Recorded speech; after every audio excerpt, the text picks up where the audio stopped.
Alright guys, welcome. This is a short little tutorial video on the differences between edge modeling and vertex modeling. And what I have here is a grandstand object, and it's very simple. This is a low polygon model. It's very early in the stages. Just want to show the different ways to create polygons, and this is something that took me several years to figure out. So I'll start by creating this back face here that's missing from vertex modeling, and then I'll show you a faster way to do it with edge modeling. So normally you would do vertex up here and go down to create, and then you would create some polygons, or excuse me, vertices. And after you've left clicked and created the corners of the new polygon, you right click to cancel the creation. Now you have those four vertexes or vertices there. What I want to do next is make a polygon out of those. So I click on polygon up here at the top. And I'll go down to create polygon. You can see the vertices are highlighted. So now I can left click here on each one of those. Then I click on the original starting vertex again, and it creates a polygon. Now that face is actually upside down, so once I'm done creating, make sure you right click to cancel the creation. So now I'm back into editing mode.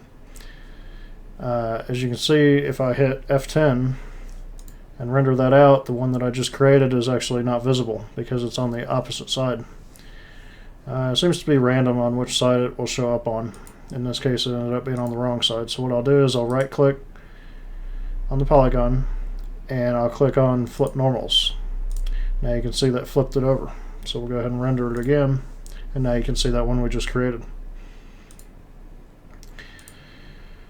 So obviously that's not where that needs to be.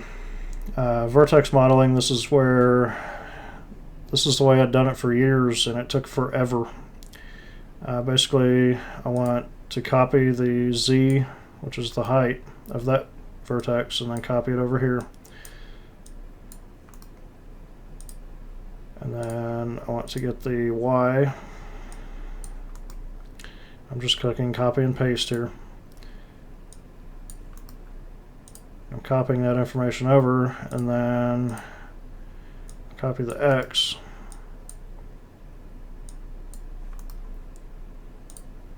So there you can see. It works, but obviously that's extremely slow, tedious, time consuming, and whatnot. I'll show you a faster way. What I'm going to go ahead and do is just delete that polygon, and I just left clicked it, and I'll hit the delete button on the keyboard. Edge modeling is way faster for getting the bulk of an object made. This is very similar to what they use for modeling vehicles.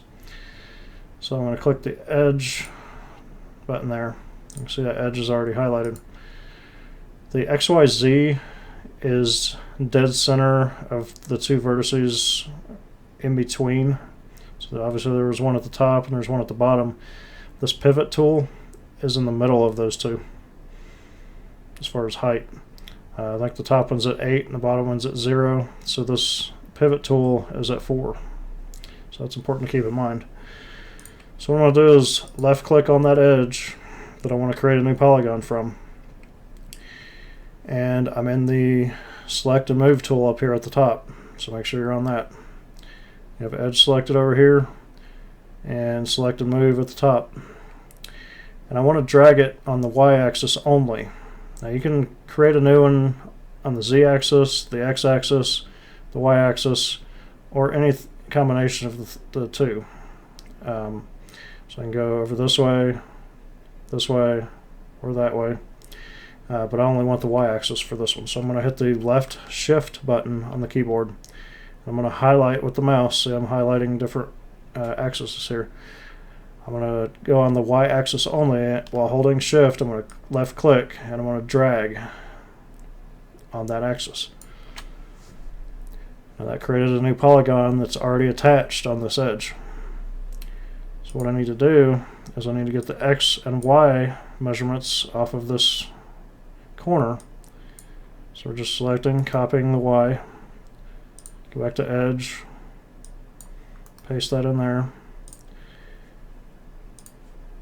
and the X, and go back to edge. We're just copying and pasting the X and Y. Now what we have is that polygon exactly where it needs to be. So I'll show you here in polygon. That's a single square polygon, just like the rest of them.